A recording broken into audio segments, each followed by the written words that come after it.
Sa bawat sulok ng kasaysayan, may mga pangyayaring hindi na isulat sa mga aklat, mga kwentong nananatili sa dilim, mga pangambang hindi mapawi, at mga panaghoy na hindi kailanman pinakinggan.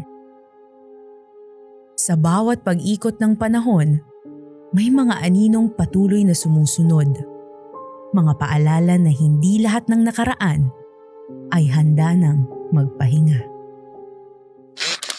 Ako si Camille Peng at ito ang Panaghoy, mga kwentong kababalaghang nakaukit sa kasaysayan. Kwento-kwento ang mga kababalaghan sa isla ng Corregidor noong unang panahon. Ayon sa mga saksi, ang Malinta Tunnel na parte ng kasaysayan ng isla ay may malagim na nakaraan. Mga panahong isa sa mga naging kanlungan ng mga sundalo at mga may sakit ang lagusan.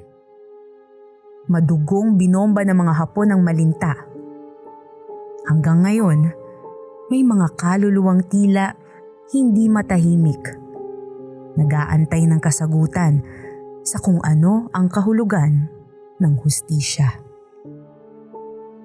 Sa paglingon natin sa kasaysayan ng Malinta Tunnel, may isang kwentong hindi napasama sa mga aklat, ngunit hindi napuwing sa mga mata ng isa sa mga nakaranas ng lagim sa makasaysayang lagusan.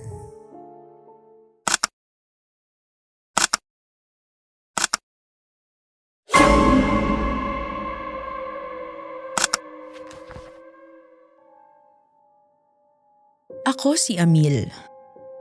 Bata pa lang, alam ko na sa sarili ko na may kakaiba sa akin. Mga hindi maipaliwanag ng mga elemento ang bumabagabag sa pakiramdam ko. Nagtrabaho si Papa bilang museum coordinator sa Malinta Tunnel, isa sa mga atraksyon na pinupuntahan ngayon sa isla. Lagi niya akong bitbit sa bawat pagkakataon na kakayanin dahil walang magbabantay sa akin noon sa aming bahay. Hindi ko mawari ang bigat sa pakiramdam tuwing pupunta kami sa Malinta. Tila ba may bumubulong sa tenga ko, nanghihingi ng saklolo. Saklolo! Saklolo! Pilit kong iniintindi ang mga misteryong bumabalot sa akin pero natatakot akong husgahan ng mga kaibigan ko at kahit ang pamilya ko. Ang naging sandigan ko ay ang sarili ko lamang. Naging tulay ang pagsulat ko gabi-gabi sa mga karanasan ko para kapag dumating ang panahon na ginambala akong tuluyan ng mga elemento, may ebidensya na makukuha ang tatay ko sa lahat ng karanasan ko. Unang pagkakataon pa lang na dinala ako ni Papa sa Malinta Tunnel, nakita ko ang isang batang babae na naglalaro sa isang sulok. Madungis ang kanyang itsura. Punong-puno ng dumi ang kanyang damit na parang basahan. Tinanong ko siya kung anong pangalan niya. Ngunit hindi siya sumagot. Bagkus, hinawakan niya ang kamay ko at hinila ako sa isang dulo ng kuweba. Doon ay nakita ko ang nilalaro niyang manika. Punong-puno ng bakas ng dugo at tad-tad ng dumi ang manika. Tinanong ko kung bakit madumi ang manikang nilalaro niya. Ngunit hindi niya pa rin ako sinagot. Nanatiling tikom ang bibig niya.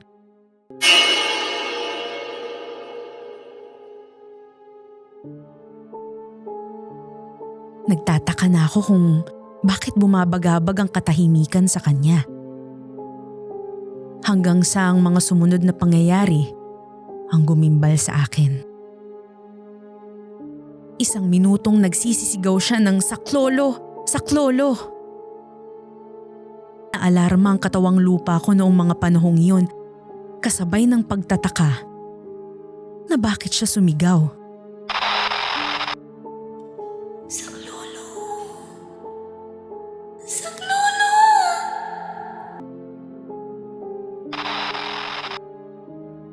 Ang lalong pinagtaka ko ay ang pagwalang bahala sa kanya ng ibang mga tauhan na nagsasaayos din ng itinatayong museo. Tumaas ang balahibo ko at medyo naalarma na ako ng mga oras na yun. Sumagi ang mga tanong sa isip ko. Para kanino siya humihingi ng tulong? Para kanino ang hustisya na umaalingaw-ngaw mula sa kanya? Biglang nawala ang bata sa paligid at nagpatuloy ang pag-iisip ko ng maigi sa pangyayaring iyon. Kung ano-anong tinig pang bumabagabag sa tenga ko. Mga sigaw, mura, at mga lengguwaheng Nihongo at Ingles. Agad kong pinuntahan ng papa na abala sa pag-aasikaso ng mga materyales na gagamitin para sa itinatayong museo sa loob ng Malinta Tunnel. Agad ko siyang tinanong tungkol sa ano nga bang tunay na nangyari sa Malinta Tunnel. Ngunit hindi ko binanggit sa kanya ang tungkol sa isang bata na nakita ko sa isang sulok nito. Ang kwento sa akin, sinugod ng mga Hapon ang dating pansamantalang ospital na itinayo para sa mga nangangailangan ng atensyong medikal noong unang panahon. Ang mga Amerikanong nurse na nagbibigay ng serbisyo ay kinulong at binihag ng 3 taon sa UST internment camp sa Maynila.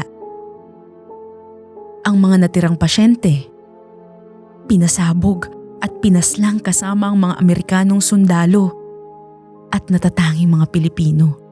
Agad akong nagpaalam kay Papa na may titingnan lang ako sa tabi. Agad kong hinanap ang batang nakasalamuha ko kanina. Nabigla ako sa nararamdaman at naririnig ko. Tila batang umiiyak at nanghihingi ng hustisya. Lumingon ako sa likod at napagtanto na siya ang batang nagpakita sa akin. Patuloy ang pagmukmok at paghingi ng tulong at hustisya habang tumatagas ang dugo sa kanyang mukha. "Tulungan mo ko," sambit niya sa akin. Napag-alaman ko mula sa kanya na isa siya sa mga biktima ng pagsabog na dulot ng mga Hapon. Hinila muli ako ng bata at dinala sa iba't ibang parte ng Malinta Tunnel. Isiniwalat niya ang karumal-dumal na pagbomba at pagpaslang sa kanila sa isang iglap. Pinilit niyang magtago sa ilalim ng isang kama nang makita niyang nilulusob na ng mga Hapon ang dapat sanay pagamutan para sa mga may sakit. Hanggang sa isang malakas na pagsabog ang gumimbal at nagwakas ng buhay niya. Sunod-sunod na ang nadama kong iba pang elementong hindi pa rin matahimik hanggang ngayon. Nangangailangan ng kasagutan, hustisya at katapusan sa kababalaghang hindi matapos-tapos. Para sa mga magbabasa at makakakita nitong isinulat ko, sana'y maabutan mo pa ako ng buhay. Ang pakiramdam ko ay madalas akong gambalain ng batang nakasalamuha ko sa Malinta, kasama ng mga kaluluwang sumasapi sa akin na kasama sa mga naging biktima ng pagbomba sa Malinta. Marami pa akong kwento. Ngunit mas maiging isiwalat ko ito ng personal sa taong makakadiskubre nito. Hanggang sa mga panahong isinusulat ko ito, unti-unting tinamaan ng malas ang mga malalapit na tao sa buhay ko. Tila iniisa-isa kami hinihinga ng hustisya at kapalit ang buhay ng isa't isa. At hindi ko na alam kung susunod na ba ako. Hanggang ngayon, pinaniniwala ang marami pa ring bumabalot na kababalaghan sa Malinta Tunnel. Ayon din sa mga patuloy na bumibisita roon, may mga aparisyon at hindi maipaliwanag na mga sigaw at tunog mula sa mga sulok nito ang tila kumakawala na nagpapaalala sa mga nakalipas nitong karanasan. Ang liham ni Amil ay isa lang sa mga kwentong nakabitin sa hangin. Mga kwentong hindi isiniwalat sa talaan ng kasaysayan. Mga boses na nananahimik ngunit nakaukit sa bawat sulok ng isa sa mga makasaysayang palatandaan ng karumal-dumal na nakaraan ng kasaysayan. Sa pagwawakas ng ating kwento, malinaw na ang nakaraan ay hindi kailanman tuluyang malilimutan. Hindi lamang ito binubuo ng mga nakasulat sa aklat, kundi ng mga panaghoy ng nakaraan na naghihintay mapakinggan. Ako si Camille Peng at ito ang Panaghoy.